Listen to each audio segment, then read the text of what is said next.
Wat 'n voorreg om weer vanmôre saam met jou stil te word met God se woord. Is sy woord nie kosbaar nie? 'n Daaglikse oordeenking saam met my, Rinus van Sandwyk van Sion in Parys vanmôre, dag 111 in die Nuwe Testament. God hoor. Is dit nie wonderlike vertroostende woorde vanmôre nie? Romeine 1 vers 7. Ek skryf aan julle almal in Rome, julle vir wie God liefhet en vir wie hy geroep het om sy mense te wees.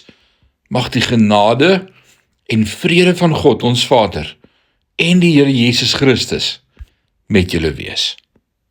Vrede van God het twee komponente. Eerstens impliseer vrede van God vrede met God, wat posisioneel en onvoorwaardelik is, omdat Jesus Christus al ons tekortkominge en sondes, probleme, swakhede en rebellies geneem het en dit geabsorbeer het.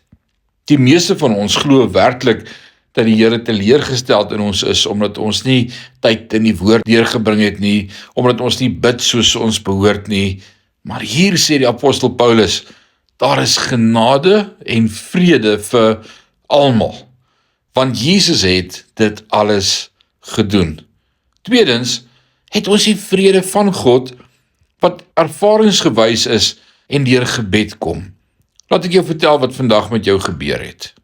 Die kinders het hulle nie gedra nie. Die werk het nie goed gegaan nie. Jou ouers het nie deurgekom nie. Of jou vriende het jou in die steek gelaat. Die laste het begin kom, die spanning het begin opbou, en jy het gedink, ek moet bid. Maar skaars het jy dit gedink, toe was die vyand daar en sê, bid. Nou dat jy 'n probleem het, wil jy bid. Wat van oordenkings, meneer gebedspersoon? Jy het nie vanoggend oordenkings gehad nie, nee, en jy dink jy kan nou bid. Ons weet ons het probleme, en ons is almal te bewus van ons mislukkings.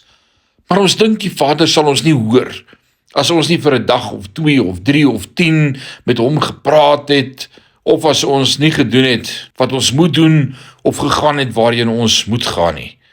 Niks is verder van die waarheid af nie. Hierdie Jesus, met wie ons wandel, is so ongelooflik genadig. Hy sal op jou reageer en met jou saamwerk wanneer jy hom ook al aanroep. Ek wil in hierdie oggenduur vir jou hoop bring en vir jou sê, jy is God se kind. Dien hom voluit, hou vas aan hom, wees lief vir hom. Hy het jou lief, so lief, dat hy sy lewe vir jou gegee het aan die kruis. Mag die Here jou bless in hierdie dag. Amen.